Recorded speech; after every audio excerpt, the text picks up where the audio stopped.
Hello, all. A very warm good morning to all of you. I welcome you to yet another lecture of digital payments, that is, part 6. Post learning this chapter, you will be completing the digital payments of RBI Grade B syllabus. So, this chapter has been recently included in the 2023 notification of RBI Grade B.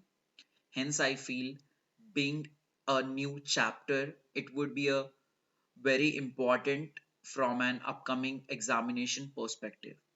So I request you to kindly go through all the 5 lectures that has been there into my playlist of digital payments on the same YouTube platform, on the same YouTube channel. If you face any kind of doubts in that, kindly do let me know in the comment section. I'll be more than happy to serve you. So kindly revise, kindly do the sessions, kindly cover all the 5 sessions, and then only watch this part 6 of digital payments. I hope I'm clear what I'm trying to convey, and some of the topics that we are going to discuss in this particular part 6 is with respect to digital payment index and the payment vision 2025. My name is Rahul Kopulwar, as you already know me. Okay, let's move forward to the one of the simplest concept, that is digital payment index. So digital payment index होता क्या है यार? देखो, इतने सारे digital payments के लिए हमने इनिशिएटिव्स लिए, यूपीआई लेके आया, सीबीडीसी लेके आए हैं, एनईएफटी लेके आया, आरटीजीएस लेके आए हैं, हेलो यूपीआई लेके आया, यूपीआई वर्ल्ड लेके आए हैं, इतने सारे डिजिटल पेमेंट्स में इनिशिएटिव्स लेके आए हैं। बट हमें ये भी तो पता होना चाहिए ना, आरबीआई को ये भी तो देखना पड़ेगा, एनपीसीआई को ये भी तो देखना पड़ेगा कि उन्होंने जो भी इनिशिएटिव्स लेके आए हैं उससे सीरियसली इंडिया में डिजिटल पेमेंट्स बढ़ रहे हैं या नहीं बढ़ रहे, डिजिटल पेमेंट्स का एडॉप्शन बढ़ रहा है या नहीं बढ़ रहा है। अगर बढ़ ही नहीं रहा है तो ये डिजिटल पेमेंट्स इनिशिएटिव्स लेके मतलब ही क्या है? कुछ मतलब नहीं है। तो यही फाइंड आउट करने के लिए कि हमारा डिजिटल पेमेंट्स का एडॉप्शन बढ़ रहा है या कम हो रहा है, ये देखने के लिए हमारे पास एक इंडेक्स है, वो इंडेक्स का नाम है डिजिटल पेमेंट्स इंडेक्स। ठीक है, तो ये इंडेक्स बताता है कि कितना डिजिटल पेमेंट्स इंडिया में पेनिट्रेटेड हुआ है, कितना ज्यादा उसका एडॉप्शन हुआ है, ये चीज आपका डिजिटल पेमेंट्स इंडेक्स बताता है। इसका बेस ईयर का स्कोर है 100 और बेस ईयर है 2018। तो ये 2018 के बेस स्कोर 100 है।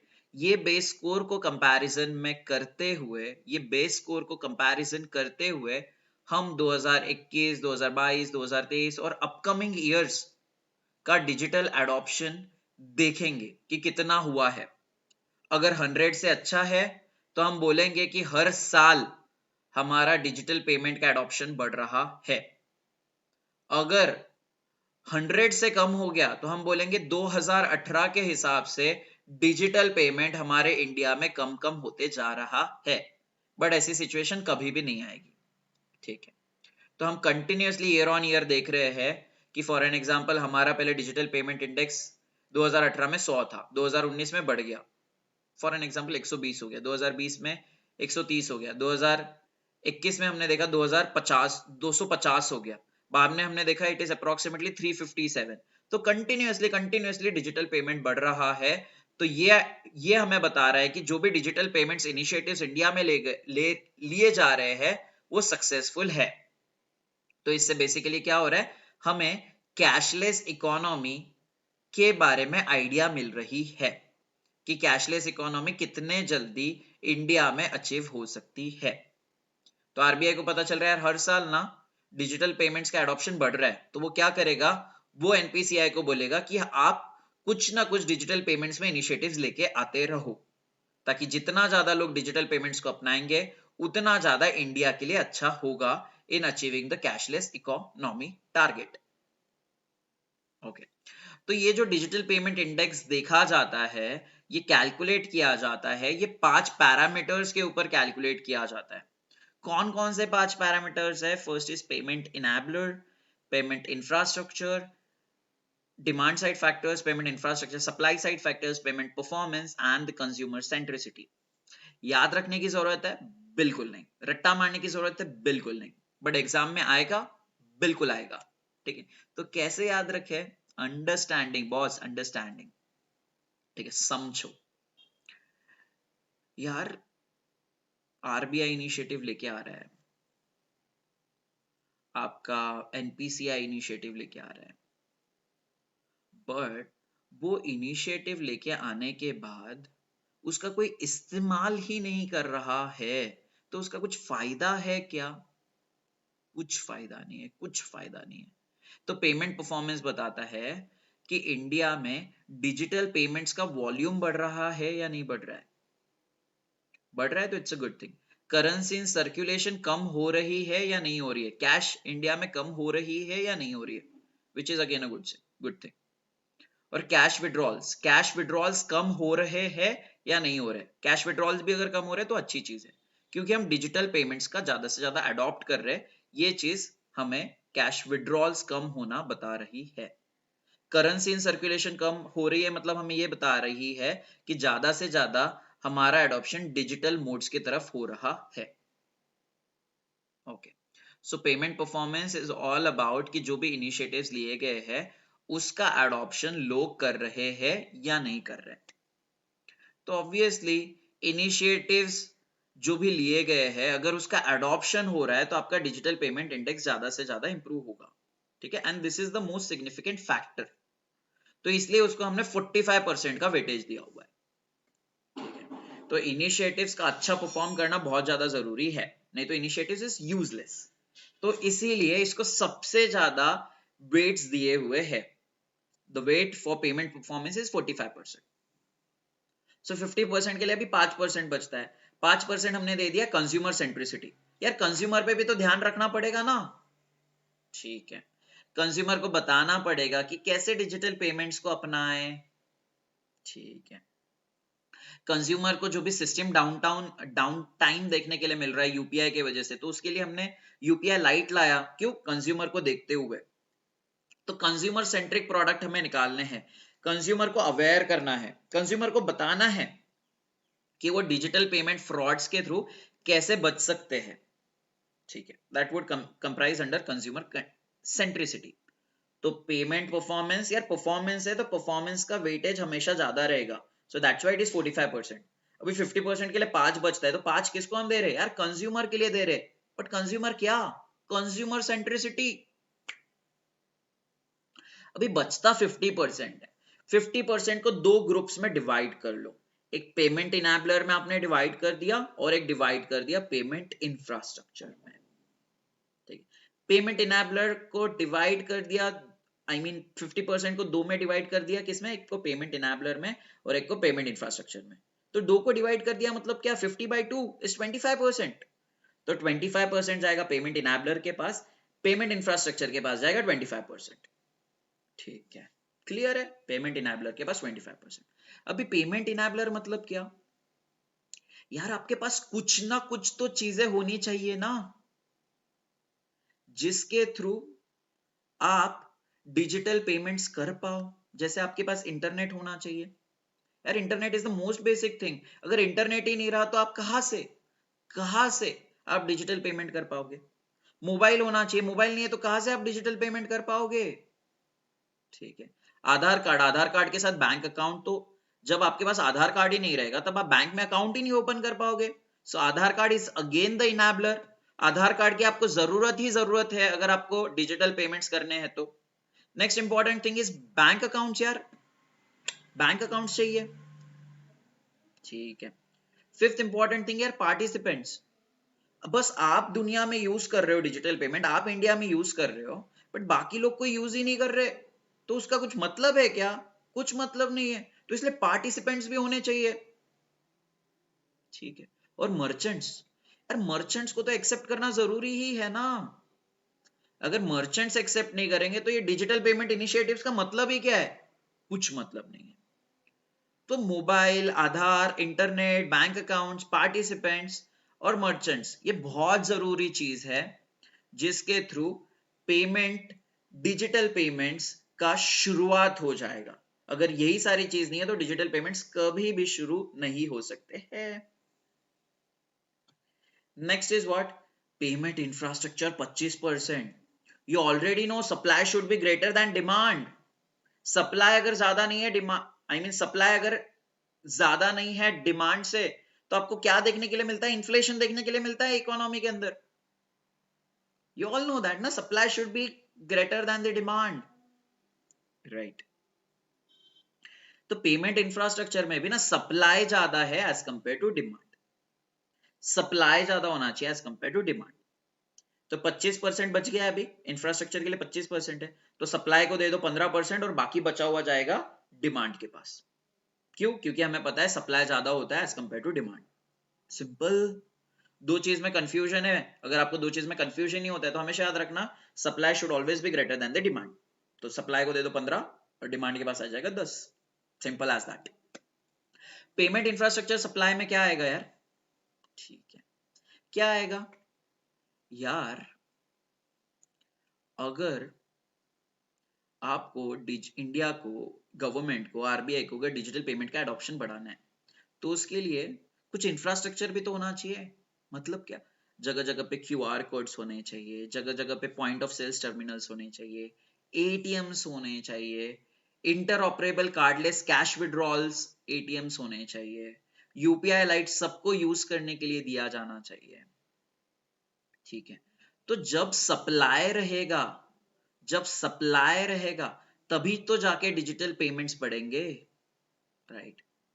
पेमेंट इंटरमीडिएटरीज, अगर फोन पे ही नहीं आता, गूगल पे ही नहीं आता, अगर ये लोग प्रोवाइडेड यूपीआई का इंफ्रास्ट्रक्चर ही प्रोवाइड नहीं करते थे, तो कहां से डिजिटल पेमेंट्स बढ़ेगा? बढ़ ही नहीं सकता है। तो इसलिए इंफ्रास्ट्रक्चर तो होना चाहिए, इसलिए क्यूआर कोड्स होने चाहिए, डेबिट कार्ड मशीन्स होने चाहिए, क्रेडिट कार्ड मशीन्स होने चाहिए, पॉइंट ऑफ सेल्स टर्मिनल्स होने चाहिए, इंटरमीडिएटरीज होने चाहिए ही चाहिए। पेमेंट इंफ्रास्ट्रक्चर डिमांड, यार सप्लाई तो आ गया, supply is with respect to entities, entities supply करेगी ना कुछ। फार रिलायंस कुछ ना कुछ सप्लाई करता है, उसको हम खरीदते हैं। फार्मर कुछ ना कुछ सप्लाई करता है, उसको हम खरीदते हैं। So supply is with respect to entities, supply is with respect to producers. Infrastructure demand, demand कौन करते हैं? हम जैसे लोग। तो हम किस चीज का डिमांड करेंगे अगर हमें पेमेंट का एडॉप्शन बढ़ाना है, डिजिटल पेमेंट का एडॉप्शन बढ़ाना है? हम बोलेंगे यार हमें डेबिट कार्ड्स दे दो, क्रेडिट कार्ड्स दे दो, हमें यूपीआई दे दो, यूपीआई लाइट दे दो। ठीक है, हम बोलेंगे कि हमें सब जगह इंटरनेट दे दो। ठीक है, हम बोलेंगे कि यार फास्टैग दे दो, बिना फास्टैग के हम कैसे कैसे टोल पार करें, मतलब टोल के थ्रू कैसे पेमेंट करें with the help of digital modes? नहीं कर सकते ना, तो कैश ही आपको यूज करना पड़ेगा। कैश यूज कर रहे तो कैशलेस इकोनॉमी रियलिटी में कभी कन्वर्ट ही नहीं होगी। तो इसलिए कंज्यूमर डिमांड करता है मुझे फास्टैग दे दो आप। ठीक है, तो डिमांड में क्या आएगा? ऐसे प्रोडक्ट्स जो कंज्यूमर डिमांड कर रहा है, जिसके थ्रू हमारे कंट्री का डिजिटल एडॉप्शन बढ़ेगा, डिजिटल पेमेंट एडॉप्शन बढ़ेगा। डेबिट कार्ड ही नहीं है, क्रेडिट कार्ड ही नहीं, यूपीआई नहीं है, पीपीआई ही नहीं है, फास्टैग ही नहीं है, तो कहां से कंज्यूमर डिजिटल पेमेंट्स को अडॉप्ट करेगा ना? नहीं कर पाएगा। So infrastructure demand, demand is the demand of customers like us. I guess this is damn clear. So let's move on to some of the static fact that you need to remember. March 2018 base year है। ये base year के comparison में ही हम देखते हैं कि हमारा digital payment index बढ़ा है या कम हुआ है। फॉर एन एग्जाम्पल मैंने देख लिया मार्च 2028 में मेरा डिजिटल, आरबीआई ने देख लिया मार्च 2028 में कि डिजिटल पेमेंट्स का एडॉप्शन बढ़ा है या नहीं बढ़ा है। तो वो कैसे देखेगा? आरबीआई देखेगा मार्च 2018 के हिसाब से, मार्च 2018 के हिसाब से उसको लग रहा है कि डिजिटल एडॉप्शन बढ़ा 2028 में, सो डिजिटल पेमेंट्स इंडेक्स का स्कोर बढ़ जाएगा। अगर उसको लगा 2018 के कंपैरिजन में डिजिटल पेमेंट एडॉप्शन इंडिया में कम हुआ है 2028 में, तो डिजिटल पेमेंट्स इंडेक्स का स्कोर कम हो जाएगा। So the base year for calculating the digital payment index is March 2018 और जिसका बेस स्कोर क्या है? 100। ओके, तो देखो मार्च 2019, मार्च 2020 में स्कोर था जो भी था, हमें पता रहने की जरूरत नहीं है। ठीक है, बट पता यहाँ पे क्या रहने की जरूरत है? 2021 से RBI 2 bar, that is semi annual basis, 2 बार 6 महीने में हर एक बार डिजिटल पेमेंट इंडेक्स का स्कोर रिलीज करती है, उसका स्कोर कैलकुलेट करती है। पर 2021 के पहले एक ही बार निकाला जाता था, 2019 में एक बार निकाला, 2020 में एक बार निकाला। कब? मार्च में। बट उसके बाद मार्च 2021 से हर 6 महीने बाद डिजिटल पेमेंट्स इंडेक्स का स्कोर आता है। बट वो कैसे आता है? With a lag of 4 months. मतलब क्या बताएंगे? देखो, पहली तो बात, मार्च का digital payment index score calculate किया जाता है और सितंबर का स्कोर कैलकुलेट किया जाता है। बट मार्च का स्कोर आरबीआई रिलीज करता है 4 महीने बाद, that is April, May, June, July.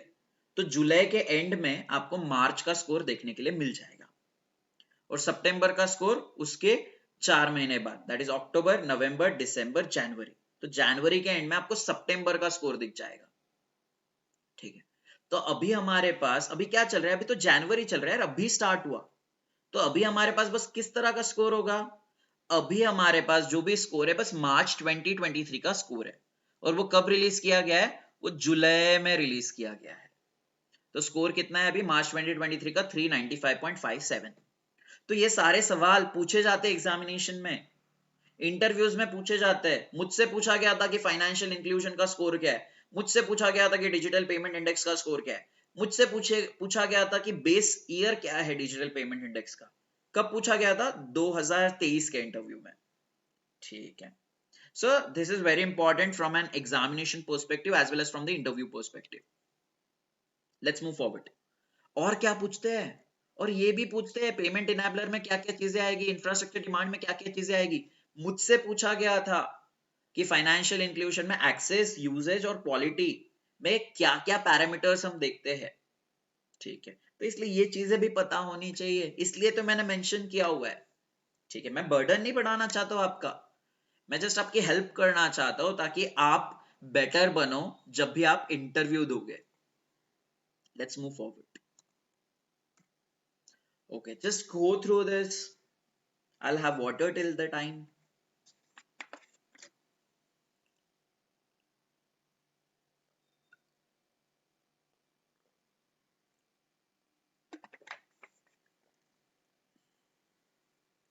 Yes.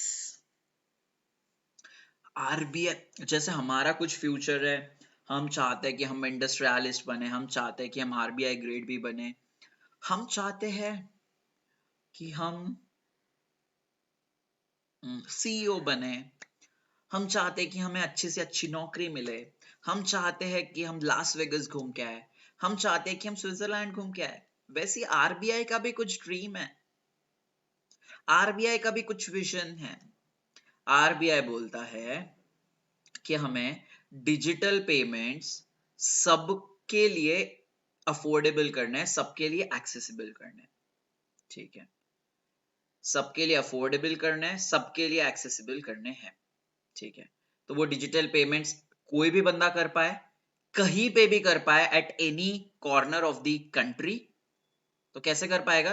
एक तो पहली बात, इंटरनेट कनेक्शन सब जगह देना पड़ेगा, या फिर विदाउट इंटरनेट वाले डिजिटल पेमेंट्स ऑप्शंस निकालने पड़ेंगे, जो कि हमने निकाले। So RBI's theme is digital payments, that is e-payments for everyone, everywhere and every time. Every time तो है, आप देखते हो 24/7 आपके ज्यादा से ज्यादा डिजिटल पेमेंट्स के इनिशिएटिव चलते हैं। डिजिटल पेमेंट्स आप 24/7 कर पाते हो। तो ये आरबीआई का थीम है कि उसको डिजिटल पेमेंट्स का एडॉप्शन बढ़ाना है और सबके लिए अफोर्डेबल, एक्सेसिबल बनाना है 24/7। ठीक है, तो वो विजन का नाम है पेमेंट विजन 2025। क्या है? Payment vision 2025।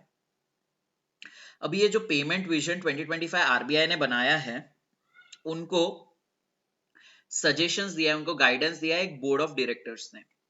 कौन से बोर्ड ऑफ डायरेक्टर्स ने? आरबीआई के बोर्ड ऑफ डायरेक्टर्स ने। बट आरबीआई का कौन सा specific board? The board name is board for regulation and supervision of payment and settlement systems of the RBI. तो ऑब्वियसली पेमेंट की बात कर रहे हैं तो यही तो बोर्ड देगा ना सजेशंस। कौन सा board? Payment and settlement system वाला बोर्ड। किस तरह का बोर्ड? जो रेगुलेट और सुपरवाइज करता है पेमेंट सिस्टम्स को। तो उन्होंने ही सजेशन प्रोवाइड किया आरबीआई को, और उसी हिसाब से आरबीआई ने पेमेंट विजन 2025 को बनाया है। And the theme is E payments for everyone, everywhere and what, every time. तो ये पेमेंट विजन जो भी आरबीआई ने बनाया हुआ है, वहां पे ये बोला गया है कि हमको कैश इन सर्कुलेशन कम करना है, हमें digital payment adoption index improve करना है। ठीक है, यही सारी चीजें आगे लिखी हुई है कि क्या क्या उनके मेन विजन है। तो ये विजन कब तक वैलिड रहेगा? ये विजन वैलिड रहेगा up to December 2025, that is up to 31st of December 2025 ये विजन वैलिड रहेगा। याद रखिए, this is not up to 31st March 2025, but this vision is valid till the calendar year, that is 31st December 2025. Let's move forward. Yeah, क्या लिखा हुआ है देखो। कुछ नहीं यार, हमें क्या चाहिए, चेक बेस्ड पेमेंट्स है, वो हमें जितने भी रिटेल पेमेंट्स हो रहे हैं, जितने भी हम जैसे लोग पेमेंट्स कर रहे हैं, लेट्स से 100 करोड़ का पेमेंट कर रहे हैं, हम चाहते हैं कि ये 100 करोड़ में से ज्यादा पेमेंट्स तो डिजिटल मोड्स के थ्रू ही हो। ठीक है, तो ये उनका ये टारगेट है कि जो चेक बेस्ड पेमेंट्स हो रहे हैं तो उनका जो वॉल्यूम है वो लेस देन 0.25% हो। ठीक है, तो मान के चलो 100 करोड़ रुपीस के पेमेंट हो रहे हैं, retail payments, 100 crore retail payments करने के लिए 10,000 ट्रांजैक्शंस हो रहे हैं। ठीक है, 10,000 ट्रांजैक्शंस हो रहे हैं पूरे रिटेल पेमेंट्स के लिए। अभी 0.25% ऑफ रिटेल पेमेंट्स कितना होता है? 1% ऑफ 10,000 कितना होता है? Oh my God, 1% of 10,000 is 100. ठीक है, तो चेक बेस्ड पेमेंट्स इस केस में कितने होने चाहिए? अगर 1000 ट्रांजैक्शंस की, 10,000 ट्रांजैक्शंस की बात कर रहा हूं, तो cheque payments maximum to maximum 25 ही होने चाहिए। ठीक है, क्यों? क्योंकि आरबीआई चाहता है ना डिजिटल मोड्स के थ्रू सारे के सारे पेमेंट्स हो, क्योंकि आरबीआई चाहता है सारा का सारा कैशलेस हो, तो वो ये भी चाहता है कि चेक बेस्ड पेमेंट जो है काफी कम मात्रा में हो। कितना? Less than 0.25%। ठीक है, डिजिटल पेमेंट ट्रांजैक्शंस हमें बढ़ाने हैं। कितने बढ़ाने हैं? More than 3x, more than 3x करना है। ये किससे कंपैरिजन किया जा रहा है? ये मोर देन 3x करना है, ये किया जा रहा है इससे, किससे? दिसंबर 2021 से, दैट इज 31st ऑफ दिसंबर 2021। जो भी हमारा पुराना पेमेंट विजन था उसके टारगेट्स कुछ ना कुछ अचीव हुए, तो 31st ऑफ दिसंबर तक 2021 तक हमें कुछ ना कुछ फिगर मिला। वो फिगर को मद्देनजर में रखते हुए हम बोल रहे हैं कि पेमेंट विजन 2025 में हमें उससे ज्यादा डिजिटल पेमेंट्स करने हैं, उससे ज्यादा डिजिटल पेमेंट्स का वॉल्यूम बढ़ाना है। तो ये जो 3x है किसकी बात कर रहा है? 31st ऑफ दिसंबर 2021 के डेटा को कंपेयर करके बात कर रहा है। ठीक है, तो अगर 100 वॉल्यूम का डिजिटल पेमेंट होता था 31st ऑफ दिसंबर 2021 तक, तो हम चाहते 31st ऑफ दिसंबर 2025 तक 300 नंबर के डिजिटल पेमेंट्स हो, 300 वॉल्यूम हो आपके डिजिटल पेमेंट्स का। और यूपीआई तो हम चाहते हैं यार बढ़ जाए, हर साल यूपीआई की ग्रोथ हो बाय 50% और आईएमपीएस और एनईएफटी की ग्रोथ हो by 20%। Okay, payment transaction turnover vis GDP to 8। ठीक है, हम चाहते जितना भी जीडीपी है उससे पेमेंट का जो ट्रांजैक्शन है वो ज्यादा से ज्यादा हो। किस तरह का पेमेंट का ट्रांजैक्शन? डिजिटल पेमेंट्स का ट्रांजैक्शन। ठीक है, for an example GDP is 100 crore, तो हम चाहते हैं कि 100 करोड़ में से 8 करोड़, 100 करोड़ में से 8 करोड़ जो भी पेमेंट्स हो रहे हैं वो डिजिटल पेमेंट्स हो। ठीक है, that is the meaning of payment transaction turnover vis GDP. तो वो हमें कितना चाहिए? वो 8 चाहिए। ठीक है, that is 8 crore by 100 crore, कितना हो रहा है? 8 बाय 100 इंटू 100। ठीक है, so that is nothing but the 8%, और दी 8 रेशियो में कंसीडर करोगे तो दैट इज 8, परसेंटेज में कंसीडर करोगे तो 8%। तो हमें चाहिए payment transaction turnover vis GDP to 8। धीरे धीरे ये स्कोर भी बढ़ाने के लिए बोलेगा रिजर्व बैंक ऑफ इंडिया। उनका पेमेंट विजन, अगला वाला पेमेंट विजन आएगा, उसमें ये जो स्कोर रहेगा that would be the updated score. Debit card transaction सब बढ़ाना चाहते हैं बाय 20%, और हम चाहते हैं कि यार ज्यादा से ज्यादा हमारी इंडियन इकोनॉमी सेविंग इकोनॉमी रहे। ठीक है, ज्यादा से ज्यादा लोग पैसा सेव करें, मतलब क्या बोलते हैं उसको, सेव भी करे और स्पेंड भी करे। स्पेंड करेंगे तभी तो जाके जीडीपी इंप्रूव होगी, बट ऐसा नहीं होना चाहिए कि लोग कुछ ही नहीं सेव कर रहे। ठीक है, ऑप्टिमम लेवल की स्पेंडिंग होनी चाहिए, ऑप्टिमम लेवल की सेविंग होनी चाहिए, ऐसा रिजर्व बैंक ऑफ इंडिया बोलता है। यूएसए में आप देखोगे लोग स्पेंड ही करते हैं, लोग स्पेंड ही करते हैं, बट उनके पास सेविंग नहीं होती है। तो उनके पास सेविंग नहीं होती है, तो वो कंट्रीज में जल्दी से जल्दी रिसेशन आ जाता है। ठीक है, बट इंडिया में ऐसा दिक्कत नहीं होता है। क्यों नहीं होता है? क्योंकि इंडिया में बहुत लोग सेविंग्स करते हैं। तो सेविंग्स करने के वजह से इंडिया में रिसेशन आना बहुत डिफिकल्ट चीज है। तो इसलिए हम चाहते हैं कि ज्यादा से ज्यादा हमारा सेविंग बेस्ड इकोनॉमी रहे, मतलब लोग सेविंग्स की हैबिट्स भी लोगों की इंप्रूव होनी चाहिए। तो इसलिए यहाँ पे हमने बोला है कि डेबिट कार्ड यूजेज बढ़ना चाहिए when we compare that with the credit card. ठीक है, तो डेबिट कार्ड का ज्यादा से ज्यादा यूज होना चाहिए क्रेडिट कार्ड के कंपैरिजन में। क्रेडिट कार्ड यूज कर रहे हैं मतलब आप बोल सकते हो कि यार लोगों का उतना इनकम नहीं है, बट फिर भी वो लोन लेना चाहते हैं, वो उनके एक्सपेंसेस बढ़ाना चाहते हैं, and which is a very bad thing to do. PPI transaction, that is prepaid payment instrument के ट्रांजैक्शन बढ़ाना चाह रहे हैं by 150%। Card acceptance infrastructure, obviously infrastructure हमें बढ़ाना है। पॉइंट ऑफ सेल्स जगह जगह पे लगाने हैं। किस तरह के पॉइंट ऑफ सेल्स? कार्ड वाले पॉइंट ऑफ सेल्स हमें जगह जगह पे लगाने वाले, मतलब कार्ड वाले मशीन हमें जगह जगह पे लगाने हैं। कितने कितने करने हैं वो हमें पूरे कंट्री में?